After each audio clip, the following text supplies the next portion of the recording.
नमस्कार। आज हम भारत के राष्ट्रपति के पद को समझने वाले हैं, और वो भी बिल्कुल गहराई से।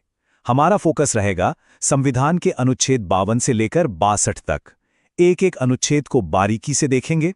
और हाँ, इसे आसान बनाने के लिए हम एक कहानी का सहारा लेंगे।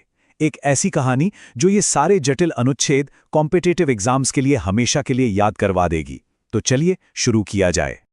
बस इसी एक लाइन में समझिए पूरा सार छिपा है। जैसे किसी गांव को चलाने के लिए एक सरपंच चाहिए, वैसे ही इतने बड़े देश को चलाने के लिए एक राष्ट्रपति चाहिए। यही हमारी कहानी का, हमारे पूरे विश्लेषण का आधार है। देखिए, ये तुलना कितनी सीधी है। गांव का मुखिया मतलब सरपंच, तो देश के मुखिया हो गई राष्ट्रपति। गांव को चलाती है पंचायत, तो देश को चलाती है संसद और मंत्रिपरिषद। और जैसे गांव के अपने नियम कायदे होते हैं, वैसे ही देश का सबसे बड़ा कायदा है हमारा संविधान।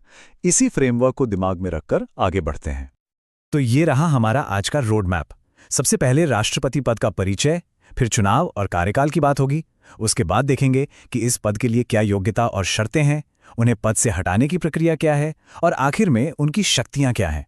और अंत में एक फटाफट रिवीजन भी करेंगे। तो चलिए कहानी का पहला अध्याय शुरू करते हैं। समझते हैं कि आखिर राष्ट्रपति का पद है क्या, इसकी नींव कहाँ है, और असल में इनके पास ताकत कितनी है। अनुच्छेद 52 बिल्कुल सीधा, साफ और छोटा।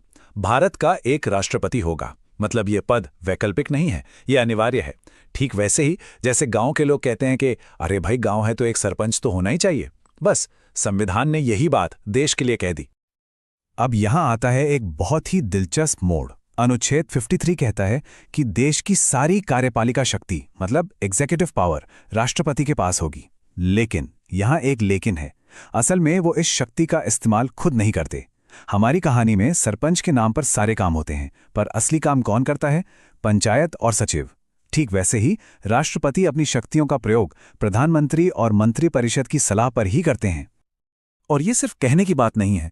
1974 में शमशेर सिंह बनाम पंजाब केस में सुप्रीम कोर्ट ने इस पर मोहर लगा दी। साफ साफ कह दिया कि राष्ट्रपति सिर्फ एक सांकेतिक यानी नॉमिनल हेड हैं, और मंत्रिमंडल की सलाह उनके लिए बाध्यकारी है, मतलब माननी ही पड़ेगी। इस एक फैसले ने सारी तस्वीर साफ कर दी। अच्छा, तो ये तो तय हो गया कि देश का एक सरपंच होगा। अब अगला सवाल कि ये सरपंच चुना कैसे जाएगा और कितने समय के लिए। चलिए अब चुनाव और कार्यकाल की प्रक्रिया को समझते हैं। अनुच्छेद 54 चुनाव की बात करता है। अब देखिए, राष्ट्रपति के चुनाव में हम और आप सीधे वोट नहीं डालते। हमारी कहानी के हिसाब से सरपंच को सिर्फ पंचायत के सदस्य चुनते हैं, पूरा गांव नहीं। ठीक वैसे ही राष्ट्रपति को एक इलेक्टोरल कॉलेज चुनता है। इसमें कौन कौन होता है? लोकसभा और राज्यसभा के चुने हुए सांसद और सभी राज्यों के चुने हुए विधायक। और हां, 70वें संशोधन के बाद से दिल्ली और पुदुचेरी के विधायक भी इसमें शामिल हैं। चुनाव की जो विधि है वो अनुच्छेद 55 में बताई गई है, जिसे कहते हैं एकल संक्रमणीय मत के जरिए अनुपातिक प्रतिनिधित्व। ये थोड़ा जटिल है, पर इसका मकसद बस इतना है कि हर राज्य को उसकी जनसंख्या के हिसाब से सही प्रतिनिधित्व मिले। कार्यकाल का हिसाब किताब बहुत सीधा है। अनुच्छेद 56 कहता है कि राष्ट्रपति का टर्म 5 साल का होगा, और जब तक नया राष्ट्रपति पद नहीं संभाल लेता, तब तक पुराने राष्ट्रपति ही पद पर बने रहेंगे। फिर आता है अनुच्छेद 57, जो कहता है कि कोई भी व्यक्ति कितनी भी बार राष्ट्रपति के पद के लिए दोबारा चुना जा सकता है। इस पर कोई रोक नहीं है। ठीक है, चुनाव हो गया, कार्यकाल भी पता चल गया, पर इस पद पर खड़ा कौन हो सकता है? क्या कोई भी? नहीं, इसके लिए भी संविधान में कुछ नियम हैं। देखते हैं वो क्या हैं। अनुच्छेद 58 में 4 सीधी साधी योग्यताएं बताई गई हैं। पहली, भारत का नागरिक हो। दूसरी, उम्र कम से कम 35 साल हो। तीसरी, वो लोकसभा का सदस्य चुने जाने की योग्यता रखता हो। और चौथी, वो किसी भी लाभ के पद यानी ऑफिस ऑफ प्रॉफिट पर न हो। ये बुनियादी शर्तें हैं। अब बात करते हैं अनुच्छेद 59 और 60 की। अनुच्छेद 59 पद की कुछ शर्तें बताता है, जैसे राष्ट्रपति संसद या विधानसभा का सदस्य नहीं रह सकता, और उनके कार्यकाल में उनकी सैलरी और भत्ते कम नहीं किए जा सकते। फिर है अनुच्छेद 60, जो शपथ के बारे में है। जैसे सरपंच पूरे गांव के सामने कसम खाता है, वैसे ही राष्ट्रपति भारत के मुख्य न्यायाधीश के सामने शपथ लेते हैं, संविधान की रक्षा, संरक्षण और बचाव करने की। ये एक बहुत बड़ी जिम्मेदारी है। अब एक बड़ा सवाल, अगर राष्ट्रपति खुद संविधान का उल्लंघन करें तो क्या होगा? क्या उन्हें हटाने का कोई तरीका है? जी हां, बिल्कुल है। इसे महाभियोग या इम्पीचमेंट कहते हैं। और इसकी प्रक्रिया अनुच्छेद 61 में दी गई है, जो बेहद मुश्किल है। ये प्रक्रिया बहुत सख्त है।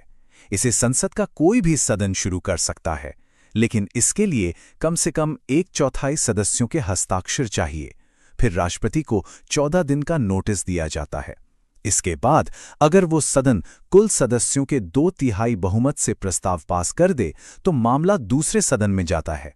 दूसरा सदन आरोपों की जांच करता है और अगर वो भी 2/3 बहुमत से प्रस्ताव पास कर दे तो राष्ट्रपति को पद छोड़ना पड़ता है।